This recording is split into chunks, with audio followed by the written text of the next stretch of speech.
لله رب العالمين. اللهم صل وسلم على سيدنا محمد وعلى آله وأصحابه أجمعين أما بعد.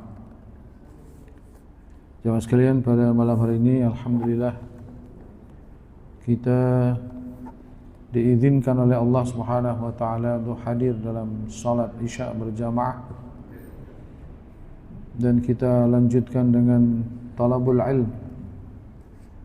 Mudah-mudahan talabul ilmi kita ini akan menjadi sebab dimudahkannya perjalanan kita ke surga, sebagaimana sabda Rasulullah sallallahu alaihi wasallam, man salaka tariqan yaltamisu fihi ilman sahhalallahu bihi lahu tariqan ilal jannah. Barang siapa yang berjalan dalam rangka menuntut ilmu, maka Allah akan mudahkan jalannya menuju surga.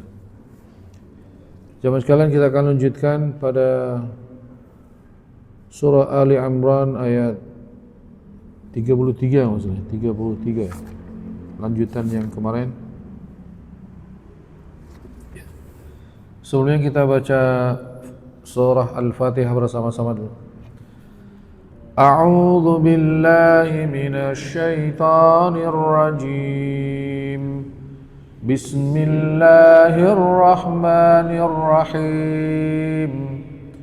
Alhamdulillahi rabbil alamin.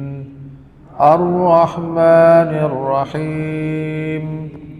Maliki yaumiddin.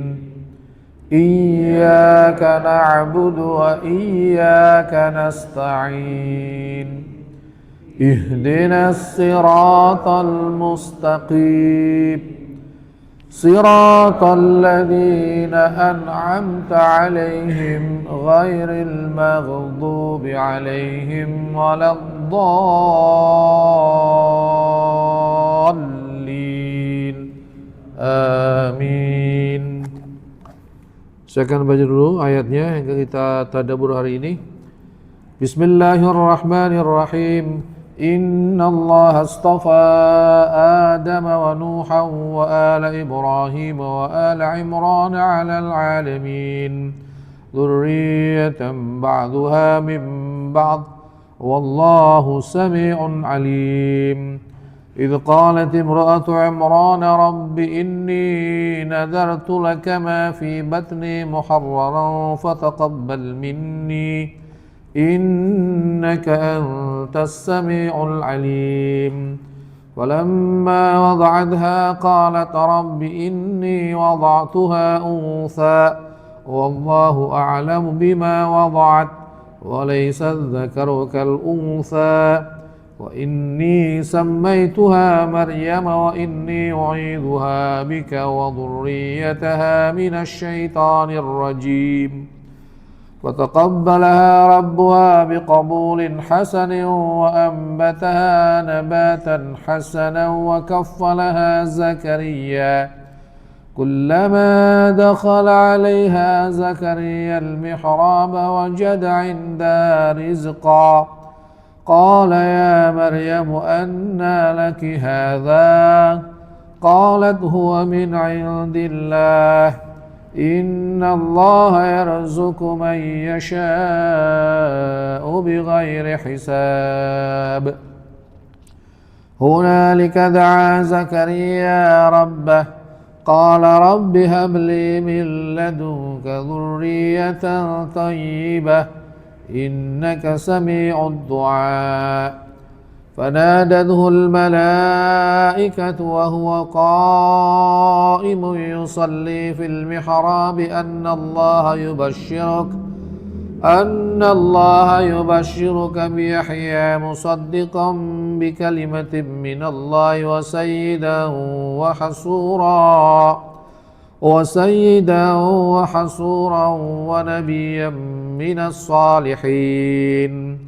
قال رب أنى يكون لي غلام وقد بلغني الكبر وامرأتي عاقر. قال كذلك الله يفعل ما يشاء. Qala rabbi ij'al li ayah. Qala ayatuka alla tukallima an-nasa thalathata ayyamin illa ramza. Wadhkur rabbaka katsiran wasabbih bil 'ashyi wal ibkar. Baiklah jemaah sekalian,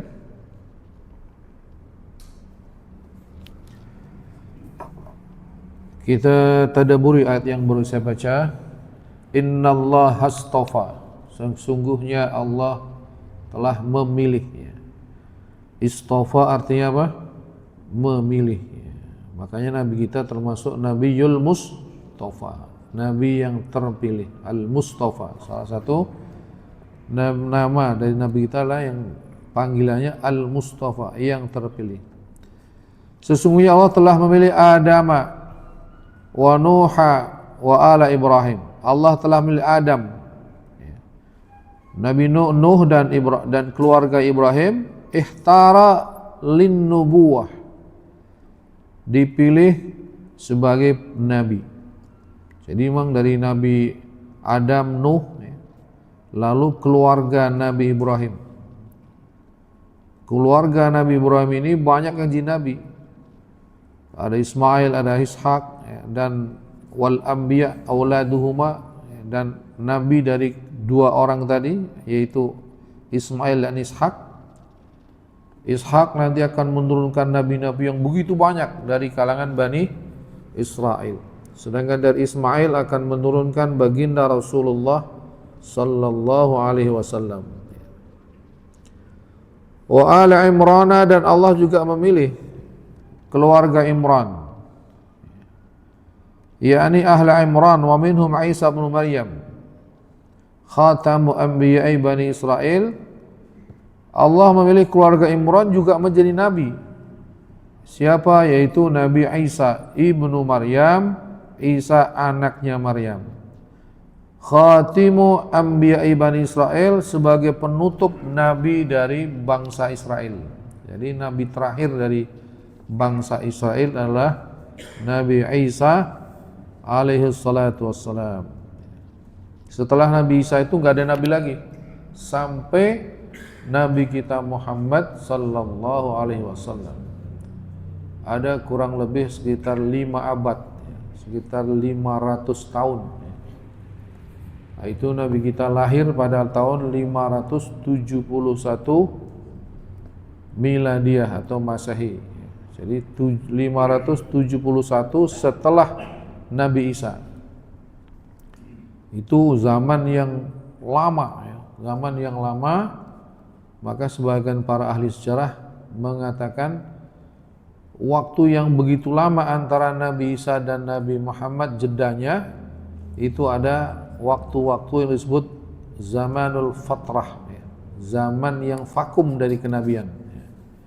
Di situ ada kaum yang tidak pernah kedatangan ajaran kenabian. Ini orang yang hidup di zaman fatrah. Ini hisabnya beda dengan orang yang sudah kedatangan Nabi. Kemudian alal alamin, Allah memilih mereka sebagai orang yang mulia di dunia ini. Artinya mulia pada zamannya. Dzurriyyatan ba'dhuha min ba'd, sebagian mereka adalah keluarga dari sebahagian yang lain. Jadi masih rumpun keluarga. Termasuk Nabi kita Muhammad sallallahu alaihi wasallam yang bangsa Arab itu juga rumpun dengan bangsa Israel. Kenapa? Karena bapaknya sebetulnya sama, yaitu Nabi Ibrahim. Tadi ya, Nabi Ibrahim itu punya 2 putra, yaitu Ismail dan Ishak. Nabi Ishak menurunkan bangsa Israel, Nabi Ismail menurunkan bangsa Arab. Jadi kalau diurut-urut ke atas itu masih satu nasab, masih satu bapak. Jadi tidak berlawanan nasabnya, karena kakeknya atau bapaknya yang utama itu adalah Nabi Ibrahim alaihi salatu wassalam.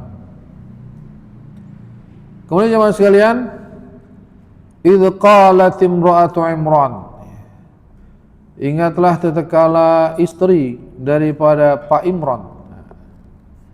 Mungkin pernah saya terangkan, Pak Imran ini adalah seorang imam, seorang pemimpin agama di Yerusalem, atau yang sekarang ada Baitul Maqdis. Jadi ada masjid, ada tempat peribadatan Baitul Maqdis. Nah, itu yang menjadi pemimpinnya, imamnya itu adalah Pak Imran. Imam itu sangat dimuliakan di kalangan Bani Israel. Pokoknya segala urusan agama, ya, pemimpin agama, maka tanyanya kepada Pak Imam ini. Ya. Jadi imam ini enggak seperti di Indonesia, misalnya imam hanya ngimami sholat, bukan hanya itu. Kalau imam masa itu, seluruh persoalan bangsa Israel itu ditanyakan kepada imam. Jadi dia sangat dihormati.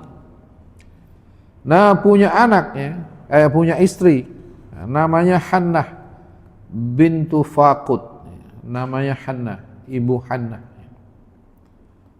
Ya, kalau sekarang namanya mungkin disebutnya bukan Hana deh, Hana, ya, apa? Hana. Istri Nabi Ibrahim namanya Sarah, tapi seringnya jadi apa? Sarah. Mungkin kalau orang Betawi masih itu Sarah, Pok Sarah ada ya, Pok Sarah. Tapi kalau anak sekarang dikasih nama Sarah kayaknya Oga ya, maunya Sarah. Ya. Aslinya Sarah. Ini Hannah ini istrinya Pak Imran ini, ya, pembesar atau ulama, ya, ulama yang sangat dimuliakan di Baitul Maqdis ini. Dia berkata, idz qalat imra'atu Imran, ingatlah atau ilkur tatkala istrinya Pak Imran ini berkata. Apa kata-katanya? Dia bilang, inni nadartu rabbi inni nadartu laka ma fi batni muharraran. Ya Allah, ini kata-kata istrinya Pak Imran ini, ya Allah, aku bernadar bayi yang ada di perutku ini, ya, muharraran ini mukhlisan lil ibadah wal hikmah. Aku nadarkan bayi ini untuk beribadah dan berkhidmat di Baitul Maqdis. Ya, jadi nadarnya itu, saya punya anak nih nanti, ya, saya akan wakafkan kurang lebih untuk mengurusi masjid, mengurusi Baitul Maqdis. Ini.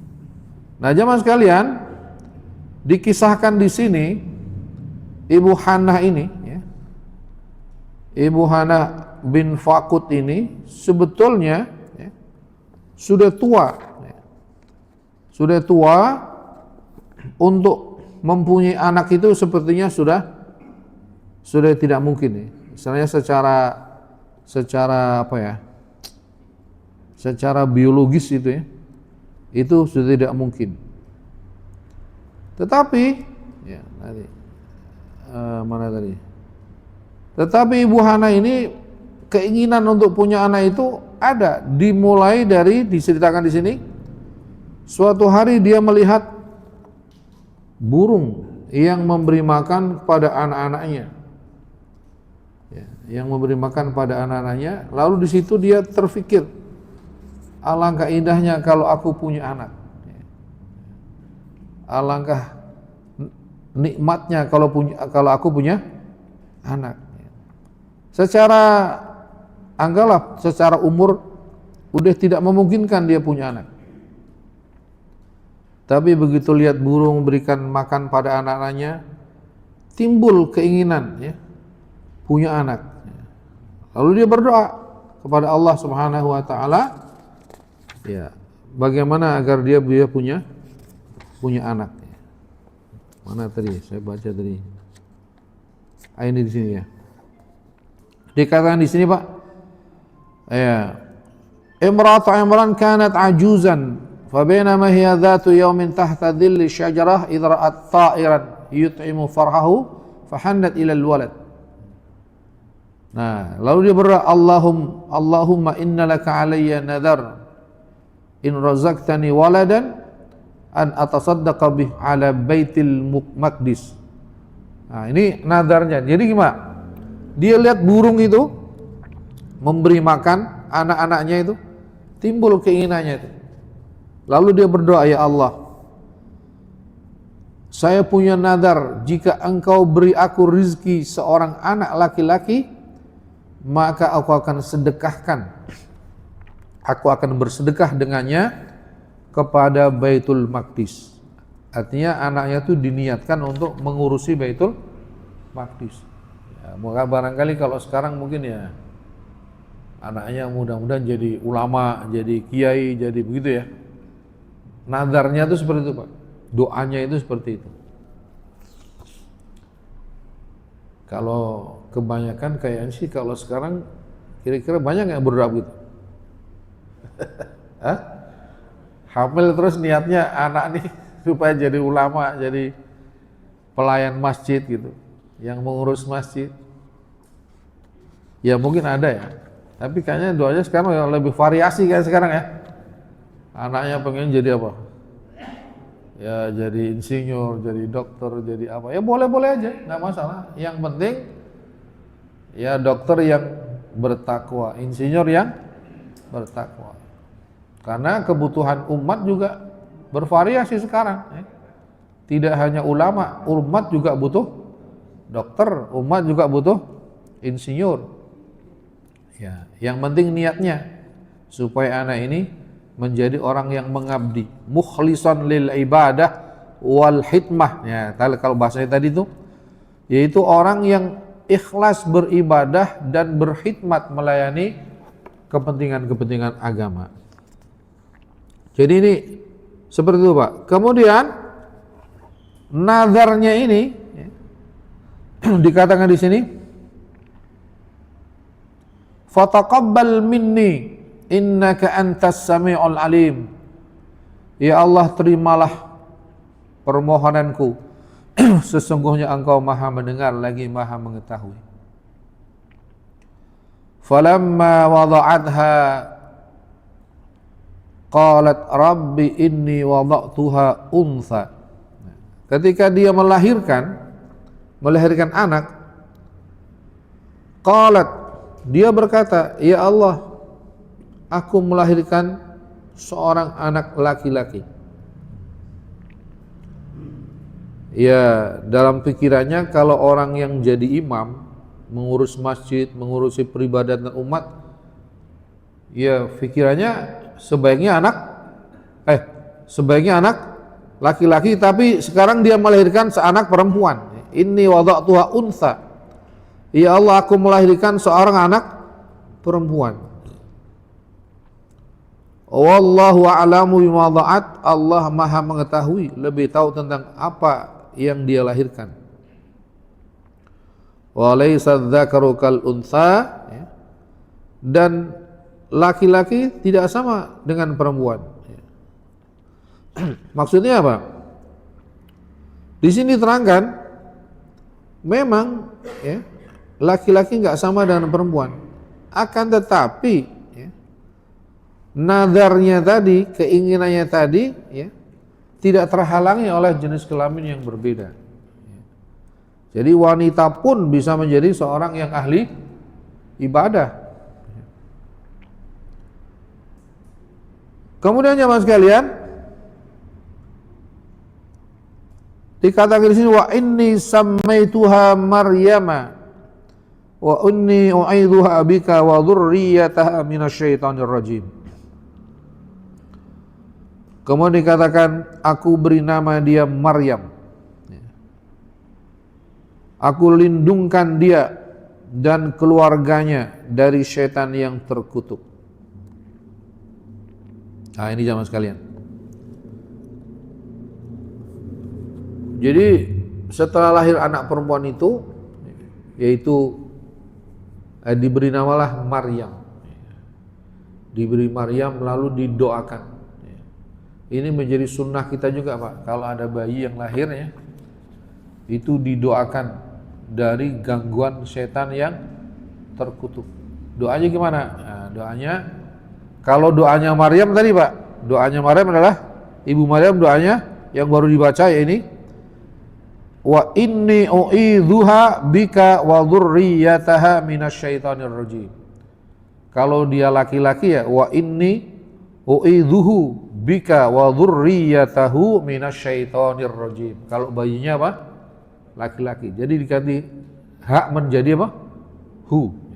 Kayak kalau kita sholat jenazah ya. Kalau jenazahnya laki-laki, Allahumma ighfir lahu. Kalau jenazahnya perempuan, Allahumma ighfir lah. Sama doanya begitu Pak. Kalau di sini kan ini perempuan bayinya, jadi wa inni u'idzuha wa dzurriyyataha minasyaitonir rajim. Kalau perempuan, kalau laki-laki wa inni u'idzuhu wa dzurriyyatahu minasyaitonir rajim. Tapi ada doa yang diajarkan oleh Rasulullah sallallahu alaihi wasallam yang biasanya bapak-bapak ibu bisa baca di kitab atau di buku kecil yang risalah akikah itu. Kalau ada orang ngasih apa? Akikah itu biasanya ada buku kecil.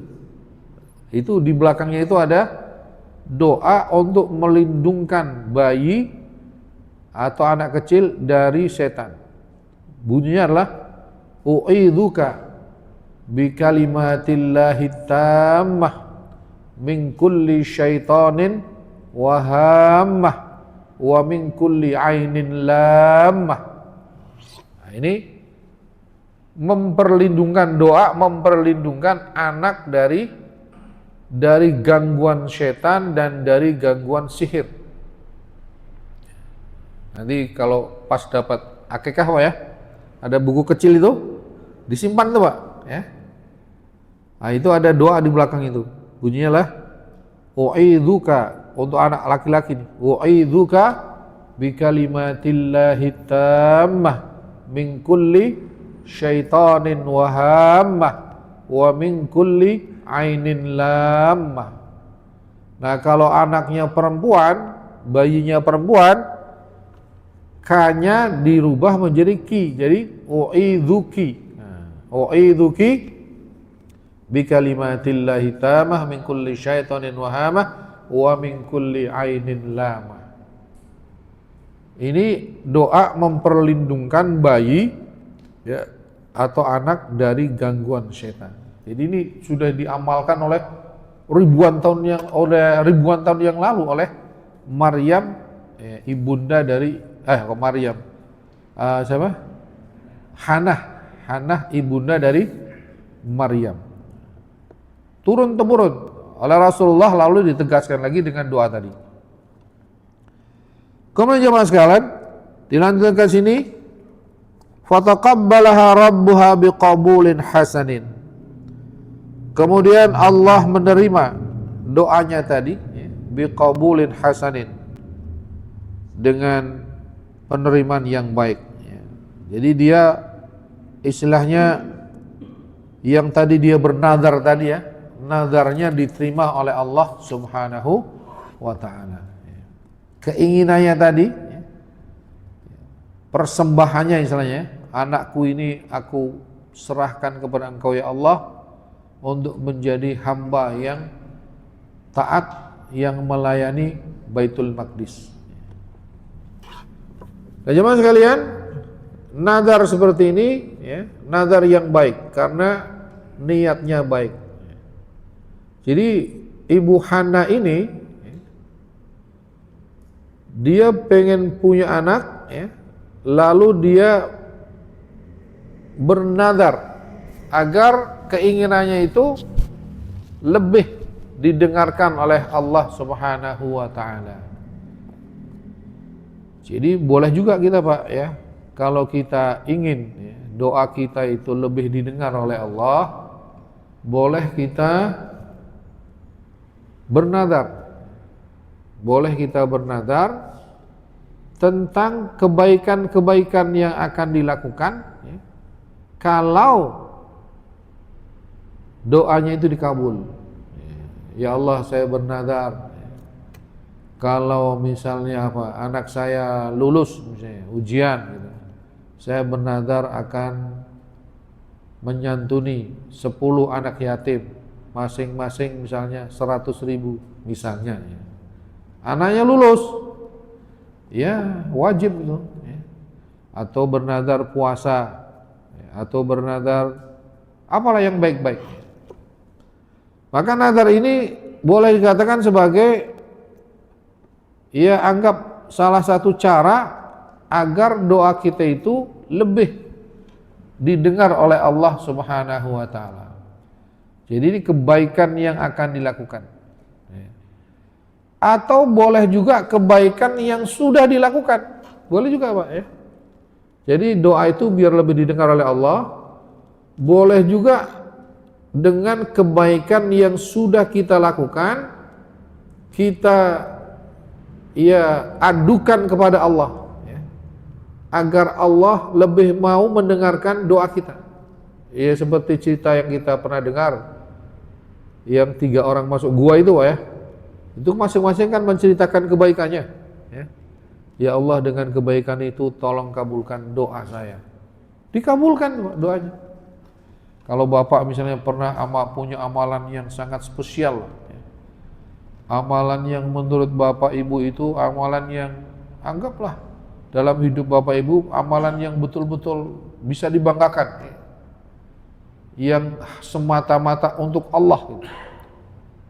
Yang barangkali ya kalau dikatakan amal itu amal yang terbaik, itu boleh disebutkan dalam doa. Ya Allah, saya suatu hari pernah misalnya apalah melakukan kebaikan ini, tolong ya Allah dengan kebaikan itu kabulkanlah doa saya. Nah, ini namanya tawasul dengan amal soleh. Nah, ini boleh, Pak, tawasul dengan amal soleh. Kalau kita punya amal itu ada penting untuk kita rahasiakan. Jangan diceritakan, dirahasiakan. Yang suatu hari amal itu diceritakan kepada Allah saja untuk menjadi wasilah doa kita. Untuk menjadi wasilah doa kita. Amal yang istimewa lah, amal yang istimewa. Jadi jemaah sekalian, kadang-kadang amal yang istimewa itu bisa menjadi sebab selamatnya seseorang. Selamatnya seseorang. Ini saya dengar cerita, Pak, ini dari seorang ustadz lah yang bisa dipercaya gitu ya. Dan itu terjadi pada zaman ini, bukan zaman dulu. Nanti kalau zaman dulu itu ya wajarlah orang-orang dulu ya. Tapi belum lama gitu, maksudnya zaman-zaman sekarang ini ada orang yang diselamatkan oleh Allah karena amal mulia. Jadi ada orang seorang bermimpi bertemu Rasul 3 kali berturut-turut yang mengatakan, sampaikanlah pesanku atau sampaikanlah kabar gembira ini kepada si fulan-fulan, Fulan bin Fulan di kampung ini, di Mekah, Pak, di sekitar Mekah itu, bahwa dia itu calon penghuni surga. Kalau zaman Nabi kan sering begitu cerita ya, tapi ini zaman sekarang, Pak. Karena itu berkali-kali mimpinya, jadi orang ini akhirnya berangkat juga ke Mekah. Dia ketemu dengan teman-temannya yang ulama Mekah, dia cari nama orang itu.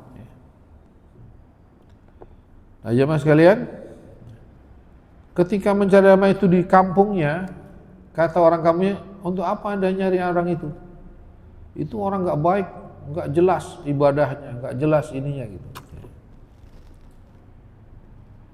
Enggak, pokoknya saya mau ketemu orang itu. Ya akhirnya diantarlah ketemu orang itu. Assalamualaikum, waalaikumsalam. Oh, Bapak namanya ini? Iya betul. Bin ini? Betul. Pak, saya datang kemari, saya ingin mengabarkan atau menyampaikan pesan Rasulullah dalam mimpi saya bahwa Bapak ini akan menjadi ahli surga. Oh, bapaknya kaget, Pak. Dianya kaget. Oh, nangis. Ada apa? Dari mana saya bisa begitu kan? Sebab dia juga merasa amalnya nggak begitu inilah, bukan termasuk orang yang soleh begitu.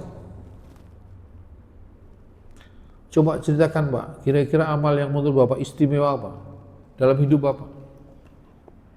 Ya kan misalnya tadi udah dengar dari kisah-kisah dari orang sebelum ketemu saya, udah dengar tuh cerita orang. Ya begitulah amal saya. Enggak, coba bawa cerita. Ada yang mungkin istimewa menurut Bapak? Kata dia, ya mungkin ini kali ya. Saya tuh selama beberapa tahun ini, ya, gaji saya tuh saya bagi dua. Separuh untuk kebutuhan saya dan keluarga, separuh lagi saya kasihkan kepada janda di kampung ini yang punya beberapa anak, saya kasihkan kepada dia. Masya Allah, barangkali ini nih. Berat gak kira-kira Pak? Bagi dua penghasilan. Jadi kalau penghasilannya 5 juta ya 2,5 buat dia dan keluarga, 2,5 kasih janda ini. Ada gak kira-kira begitu orang yang ngasih hidup janda? Tapi janda ini, janda asli, janda yang nggak bukan janda pirang, bukan, ya. Yang janda membutuhkan, janda yang dhaifah, yang lemah. Gitu. Jadi ini amal ini untuk ukuran orang normal itu berat Pak. Bagaimana membagi gaji dua? Satu untuk keluarga dia, satu untuk keluarga janda itu. Tapi ini Pak, pokoknya Bapak sekarang siap-siap, Bapak kita umroh bareng. Kita umroh. Jadi diajak umroh Pak. Selama umroh itu orang ini kayak orang yang, pokoknya kayak orang yang belum pernah umroh gitu. Mungkin juga belum pernah kali. Dia di masjid itu seperti orang yang begitu asiknya, begitu senangnya dengan Masjid Haram tuh, ya, muter umroh, ya, sholat, nggak berhenti-berhenti. Ya. Pada terakhir itu, ketika sholat yang istilahnya sudah mau wada, mau tawaf wada gitu, mau pulang gitu kan, dia sujud nggak bangun-bangun. Begitu dibangunkan ternyata dia meninggal dunia Pak. Masya Allah. Jadi ada amalan yang istimewa yang menjadi sebab dia selamat, yaitu apa? Tadi dia membagi gajinya dua itu, separuh untuk keluarganya, separuh untuk keluarga janda itu. Nah, ini luar biasa ya. Nah, kalau ibu ini, Maryam ini, dia justru dia akan melakukan kebaikan. Anaknya diniatkan untuk menjadi pelayan Baitul Maqdis. Kemudian jemaah sekalian, Maryam ini ya, diniatkan seperti itu. Akhirnya Allah terima ya, wa ambataha nabatan hasana, dan Allah menumbuhkan Maryam dengan pertumbuhan yang baik, yakni rabbaha tarbiyatan kamilatan wa nasha'aha ya tansyiatan salihah, tumbuh dengan baik fisiknya maupun misalnya perangainya. Wa kaffalaha Zakaria, kemudian Zakaria yang merawat Maryam ini. Nah, ini ketika Maryam ini ya, Pak Imran ini berkata, siapa yang mau merawat Maryam, itu rebutan Pak. Ingin merawat Maryam karena Maryam anak imam besar, sehingga merawat Maryam itu bagian dari kemuliaan. Ya, nanti diterangkan di ayat berikutnya itu sampai mereka berundi. Akhirnya yang terpilih merawat Maryam adalah Zakaria. Kullama dakhala 'alaiha Zakaria al-mihraba wajada 'indaha rizqa. Setiap kali Zakaria masuk kepada mihrabnya Maryam atau hujrahnya Maryam, maka Zakaria menemukan makanan itu. Ya, makanannya seperti apa? Dikatakan wajada indaha fakihatas sayf fis syita wa fakihatas syita fis sayf. Jadi teman sekalian, Maryam ini tinggal di satu mihrab. Apa itu mihrab? Nah, ini bahasa mihrab nih. Mihrab itu kalau diterangkan, mihrab itu adalah al-mihrab al-mawdhi'ul ali asy-syarif, yaitu sayyidul majalisi wa asyrafuha wa muqaddimuha huwa minal masjid. Mihrab itu adalah tempat yang paling mulia yang ada di dalam masjid. Nah, kalau umumnya ya mihrab itu untuk imam. Jadi kalau ini berarti ini nih, ya. Ini mihrab, Pak. Tempat imam, tempat khatib namanya apa? Mihrab.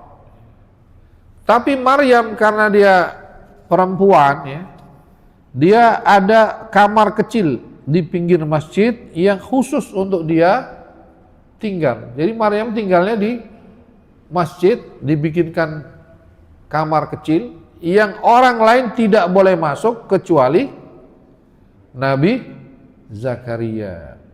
Jadi yang boleh masuk cuma Nabi Zakaria. Tapi setiap kali masuk Nabi Zakaria mendapatkan sudah ada makanan, padahal dia mau bawa makanan, mau nganterin makanan gitu. Dikatakan di sini makanannya apa aja? Di antaranya adalah buah-buahan. Disebutkan di sini buah musim kering, musim panas, ya. Itu ada pada waktu musim dingin. Ketika musim dingin ada buah yang musim panas. Ya. Nah, ini aneh buahnya. Ya. Dari mana ditanya nih. Kemudian Nabi Zakaria bertanya kepada Maryam. Pertanyaannya adalah qala ya Maryamu anna laki hadza. Wahai Maryam, dari mana ini makanan ini, buah-buahan ini? Qalat, berkata Maryam, huwa min indillah. Itu adalah dari sisi Allah. Innallaha yarzuqu may yasha'u bighairi hisab. Sesungguhnya Allah memberikan rezeki kepada yang dikehendaki tanpa perhitungan, tanpa susah-susah. Nah, ini jawaban sekalian. Ya. Jadi tadi mihrab, Pak. Ya, kembali ke mihrab dulu nih. Ya. Kalau di dalam masjid ini tempat yang paling mulia mihrab. Para ulama mengatakan ada baiknya di rumah setiap orang Muslim, kalau rumahnya memang ada ya tempat untuk buat mihrab, itu sebaiknya ada mihrab, Pak. Mihrab itu ya tempat kecil aja untuk khusus untuk kita sholat itu. Selain sholat yang wajib, ya. Karena sholat yang sunnah itu sebaiknya dilaksanakan di rumah. Ya. Jadi afdolnya sholat sunnah itu di rumah. Afdolnya sholat wajib di masjid. Kalau kita sholat sunnah ya, sholat tahajud itu sebaiknya di masjid. Nah, itu di mana? Di rumah. Maka kan perlu tempat sholat kan? Kadang kan kalau ya gini Kak, maaf nih, kalau kebetulan rumahnya itu punya space lah untuk dibikin seperti itu. Tapi kalau rumahnya misalnya RSS ya susah ya.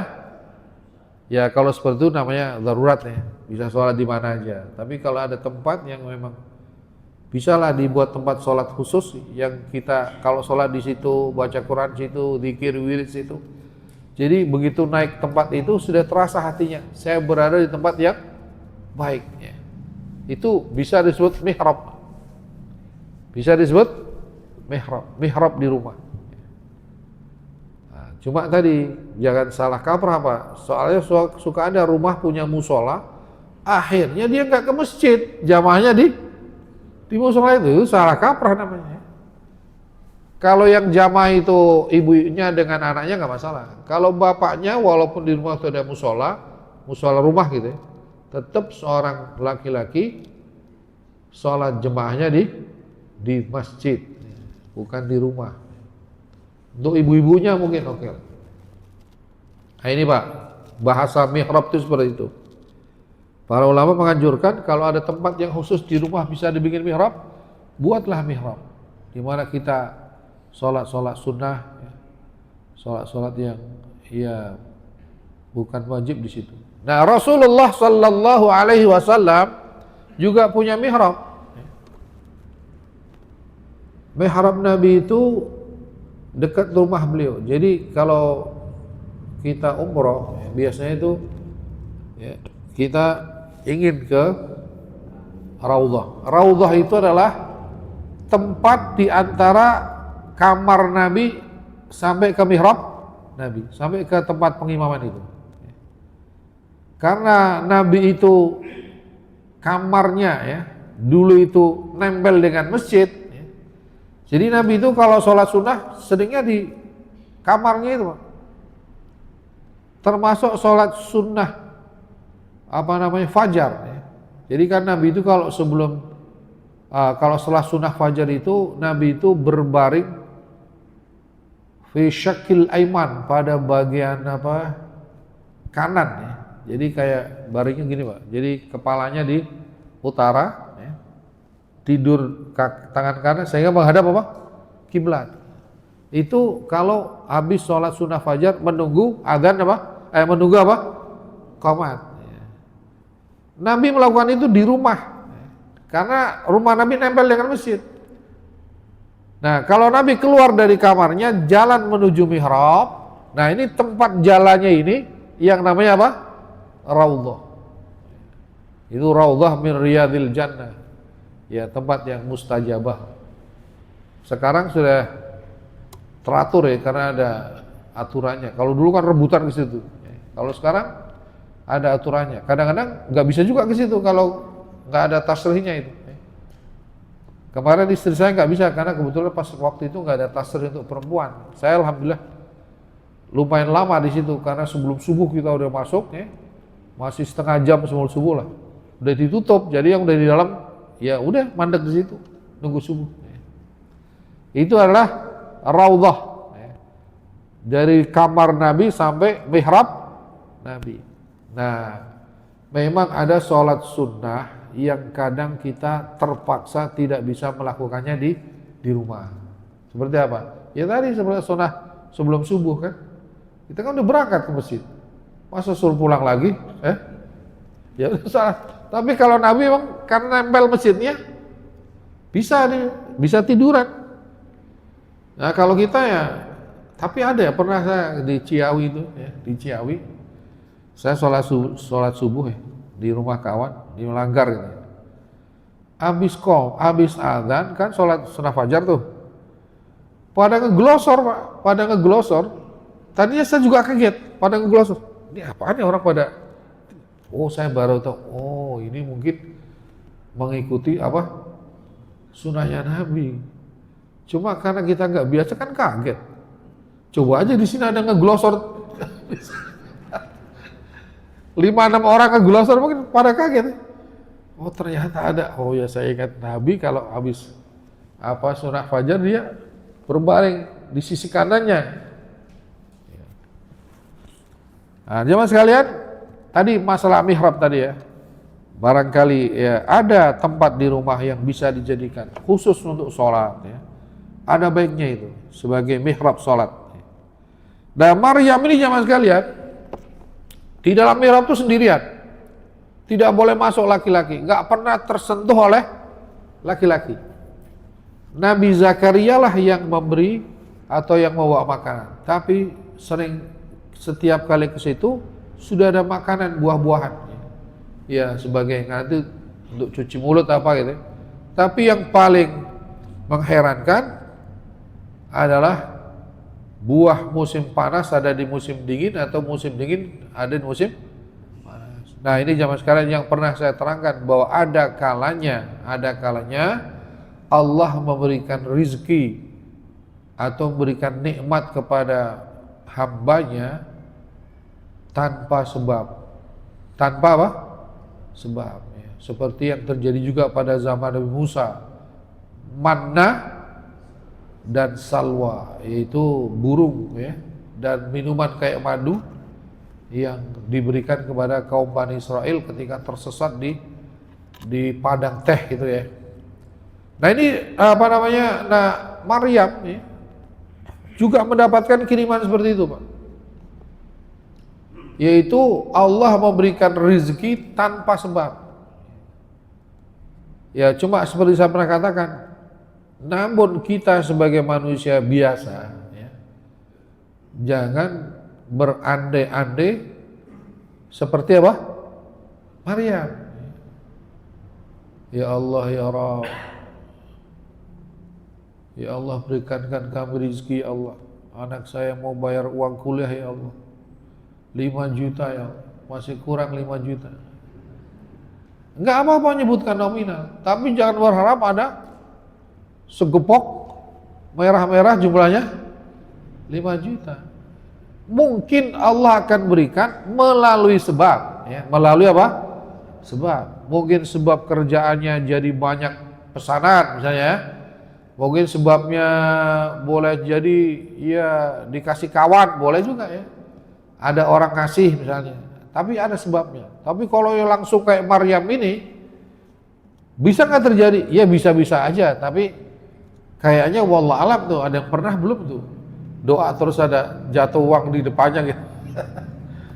Ya atau minta apa gitu terus jatuh, benda yang diminta jatuh gitu. Kalau kayaknya sih kalau sekarang ini Allah berikan, tapi melalui apa? Sebab. Ya. Melalui sebab, ya mungkin sebab pedagangnya laris gitu ya. Atau kalau misalnya tukang servis banyak yang nyervis gitu ya. Ada sebabnya. Nah, cuma kalau Maryam ini khusus dia. Tanpa sebab diberikan langsung oleh Allah Subhanahu wa taala. Kemudian jemaah sekalian dilanjutkan di sini. Kemudian ya, hunalika da'a Zakaria rabbah. Ya, hunalika da'a Zakaria rabbah. Ai fi dzalikal waqt alladhi ra'a ya, fihi Zakaria karamatallahi li Maryam da'a rabbahu mutawassilan wa mutadarrian. Nah, jadi dikatakan di sini, Pak. Nabi Zakaria pada waktu itu ya, di mana dia melihat karomah Allah kepada Maryam, yaitu tadi apa? Buah-buah tadi ya. Jadi Nabi Zakaria melihat nih, ada karomah Allah kepada Maryam, ada keajaiban yang Allah berikan kepada Maryam. Maka di situ Nabi Zakaria tersentuh hatinya, atau apa, hatinya timbul satu pikiran ya. Oh, kalau Maryam saja ya, diberikan Allah buah-buahan tanpa sebab ya. Lalu saya juga pengen, lama saya pengen punya anak, belum punya anak ya. Maka disitulah Nabi Zakaria berdoa. Apa? Hunalika da'a Zakaria rabbah. Maka di situ Nabi Zakaria berdoa, qala rabbi habli min ladunka dzurriyyatan thayyibah innaka sami'ud du'a. Ya Allah, berikanlah aku dari sisimu keluarga yang baik, keturunan yang baik. Innaka sami'ud du'a, sesungguhnya engkau maha mendengar doa. Jadi Nabi Zakaria, Pak, kenapa dia berdoa setelah melihat Maryam? Wa kana syaikhan kabiran wa mar'atuhu ajuzan wa aqiran. Karena apa? Karena dia sudah tua, istrinya mandul. Jadi secara tadi ya, secara biologis itu kayaknya sudah nggak mungkin gitu. Tapi karena ngelihat karomah yang terjadi pada Maryam itu, akhirnya dia timbul keyakinan Maryam aja bisa terjadi. Allah turunkan buah gitu. Akhirnya dia punya keyakinan. Berdoalah, Pak. Di situ berdoa. Nah, ini bisa untuk kita apa namanya? Gunakan juga doanya Nabi Zakaria ini, terutama untuk yang belum dikaruniai apa? Anak ya. Rabbi habli min ladunka dzurriyyatan thayyibah innaka sami'ud du'a. Ya Allah, berikanlah aku dari sisimu keturunan yang baik. Engkau maha mendengar doa. Para ulama mengatakan ini bukan hanya orang yang belum punya anak, yang sudah punya anak pun berdoa dengan doa ini, Pak. Jadi kita yang sudah punya anak pun, ini berdoa dengan ini bagus nih. Karena kita menginginkan keturunan yang baik, dzurriyyatan thayyibah. Jadi Nabi Zakaria yakin Allah Maha Kuasa. Dia lihat Maryam. Jadi fanadathul malaikatu wa huwa qa'imun yusalli fil mihrab. Kemudian nadahu Jibril, ya.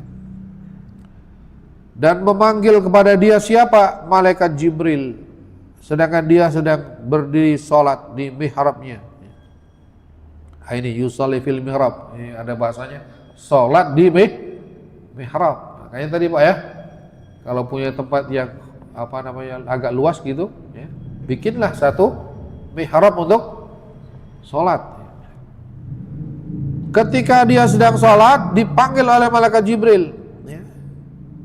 Malaikat Jibril berkata, "Annallahu yubashshiruka bi Yahya, wahai Zakaria.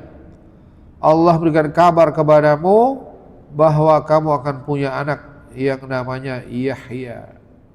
Musaddiqan bi kalimati minallah."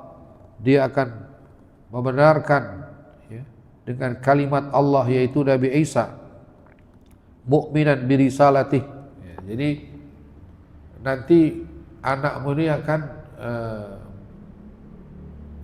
sudah diberitahu Pak, akan menjadi pengikut daripada kalimatullah, yaitu Nabi Isa alaihissalatu wassalam. Kemudian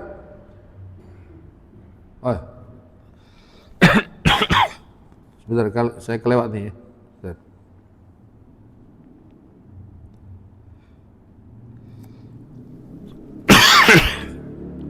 Musaddiqan bi kalimatin minallah. Maaf nih, tadi saya kelewat, saya baca ayat setelahnya. Maksudnya musaddiqan bi kalimatin minallah. Jadi Nabi Yahya ini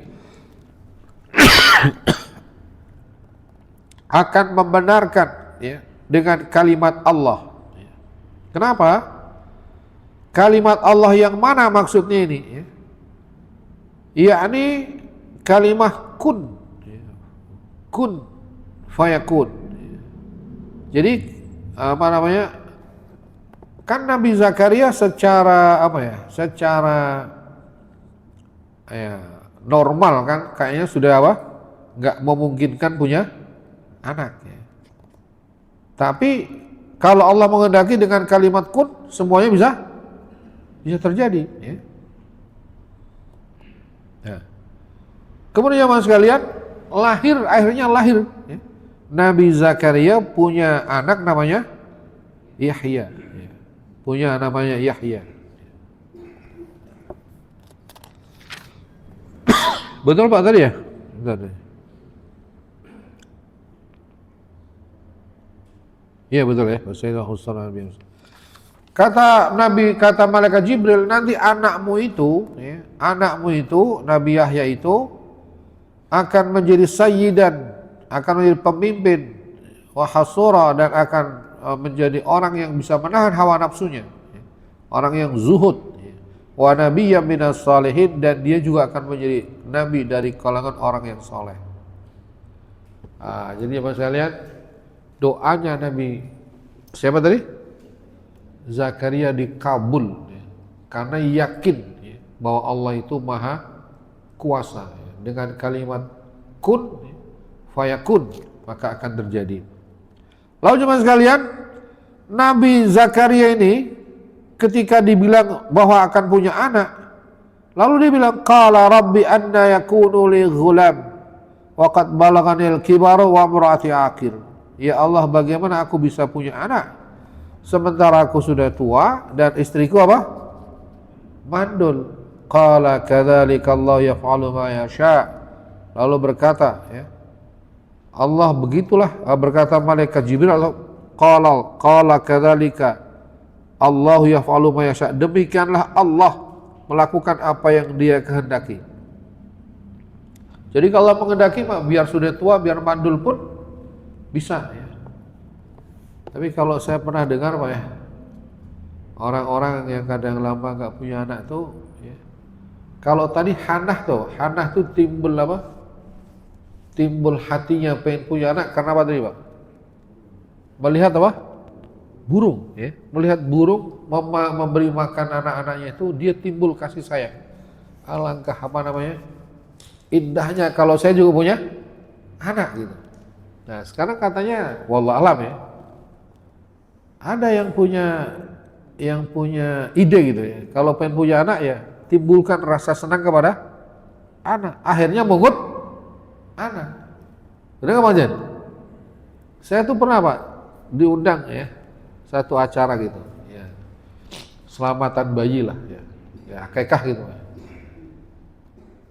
Satu hari apa namanya? Bukan. Pertama saya diundang seorang anak, saya lupa acara apa. Anak itu udah doain apa gitu kira-kira. Udah gede gitu. Udah SD gitu. Lalu saya undang lagi, di satu orang itu juga ngundang akikah anak. Nah, akikah anak. Terus dia bilang, Ustaz, inilah anak pertama saya. Kan saya kaget ya. Nah yang kemarin tuh siapa yang waktu itu didoakan kan? Nah kata dia itu adalah anak angkat saya. Jadi anak apa? Angkat. Alhamdulillah dengan mengangkat anak itu saya juga diberi anak. Ya mungkin tadi timbul apa? Kasih sayang kepada anak tadi. Allah berikan anak. Itu ada yang punya ide seperti itu Pak, mengangkat anak untuk mendapat anak. Cuma kalau dia lahir anak sendiri, ini anak yang ini tetap jadi anak, jangan udah gak saya butuhin, itu bahaya itu ya. Pulangin ke orang tuanya misalnya, tetap jadi anak juga. Walaupun anak angkat itu nanti memang ada hukumnya tersendiri ya, Nanti kita mungkin bisa bahas dalam masalah waris dan perwalian itu. Kemudian mas sekalian, jadi kata Nabi Zakaria, ya Allah gimana saya punya anak, saya sudah tua, istri saya mandul ya. Kata Allah, iya demikianlah, kalau Allah menghendaki semua bisa terjadi. Qala rabbi ja'alli ayah, ya Allah berikanlah aku tanda kalau betul-betul istri itu hamil gitu. Tandanya apa gitu? Qala ayatuka alla tukalliman nasa thalathata ayyamin illa ramza. Tandanya Zakaria yaitu kamu tidak akan bisa ngomong selama 3 hari ya, kecuali memberi isyarat aja, isyarat gini atau begini, ya. Jadi kamu nggak bisa ngomong selama 3 hari. Kalau kamu nggak bisa ngomong selama 3 hari, itu tanda bahwa istrimu akan hamil. Betul, nggak bisa ngomong 3 hari Pak ya. Berarti benar ini ya. Wadhkur rabbaka katsira, dan ingatlah kepada Allah, berzikirlah kepada Allah yang banyak. Wasabbih bil ashiyyi wal ibkar, dan sucikanlah Allah dengan bertasbih pada malam dan pagi. Jadi Nabi Zakaria diberi tanda nggak bisa ngomong, gagu ya. Nggak bisa apa? Ngomong, gagu selama 3 hari, hanya bisa beri isyarat. Tapi berarti benar nih, ada tanda ya. Nah jamaah sekalian, itulah ada 3 kejadian yang boleh dikatakan supranatural dalam yang ayat baru kita baca. Pertama adalah lahirnya Maryam dari ibu Hannah yang juga sudah tua ya. Kemudian lahirnya belum lahirnya siapa nih? Nabi Yahya dari Nabi Zakaria dan istri yang mandul. Ada satu lagi yang belum berarti. Nanti lahirnya Nabi Isa dari Maryam yang tidak punya suami. Nah, ini ayat setelah ini kita baca ya. Bagaimana Nabi Isa itu lahir dan bagaimana ya kejadian-kejadian yang setelah punya anak Nabi Isa itu. Itulah jamaah sekalian. Ya, satu kesimpulan yang bisa kita ambil bahwa ketika seseorang bernazar, maka bernazarlah nazar yang baik. Dengan nazar yang baik itu mudah-mudahan doa kita dikabul oleh Allah Subhanahu wa taala. Yang kedua, kita harus yakin sebagaimana yakinnya Hannah ya bintu Fakut dan Pak Ali Imran, sebagaimana yakinnya Nabi Zakaria bahwa Allah itu maha kuasa. Wallahu ala kulli syai'in qadir. Ini ketika dia berdoa, kita berdoa kita yakin. Dan jika kita juga yakin bahwa doa itu didengar oleh Allah Subhanahu wa taala. Mungkin pernah diterangkan juga, doa itu selalu didengar oleh Allah. Hanya saja Allah mengabulkan dengan cara yang mungkin kita tidak tahu. Tapi Allah kabulkan.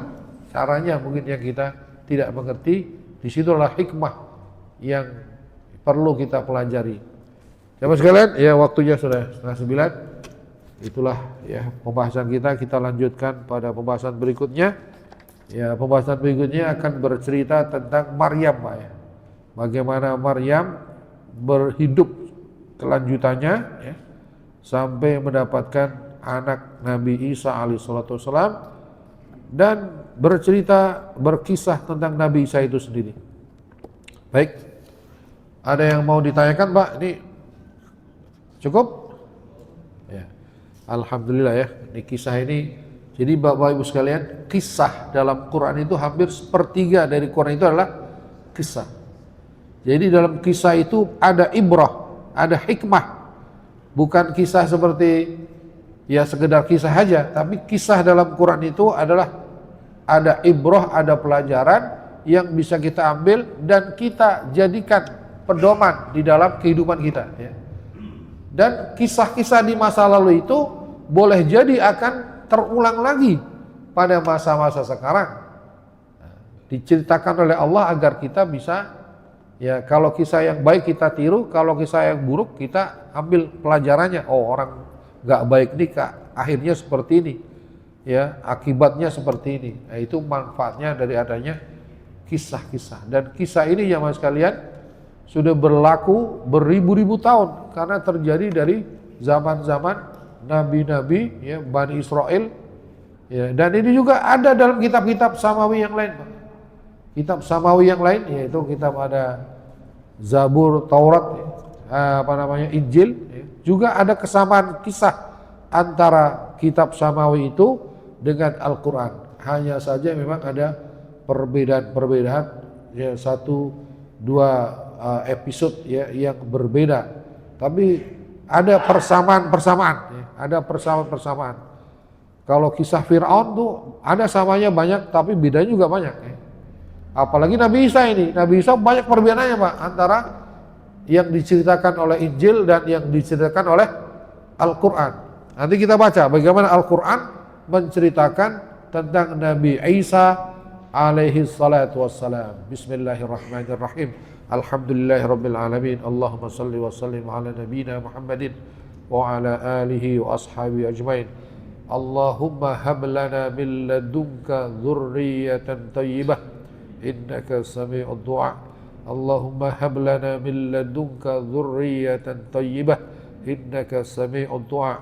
Allahumma hab lana min ladunka dzurriyyatan thayyibah innaka sami'ud du'a. ربنا هب لنا من أزواجنا وذرياتنا قرة أعين واجعلنا للمتقين إماما ربنا آتنا في الدنيا حسنة وفي الآخرة حسنة وقنا عذاب النار وصلى الله على نبينا محمد وعلى آله وصحبه وبارك وسلم سبحان ربك رب العزة عما يصفون وسلام على المرسلين والحمد لله رب العالمين سبحانك اللهم وبحمدك أشهد أن لا إله إلا أنت أستغفرك وأتوب إليك والسلام عليكم ورحمة الله وبركاته.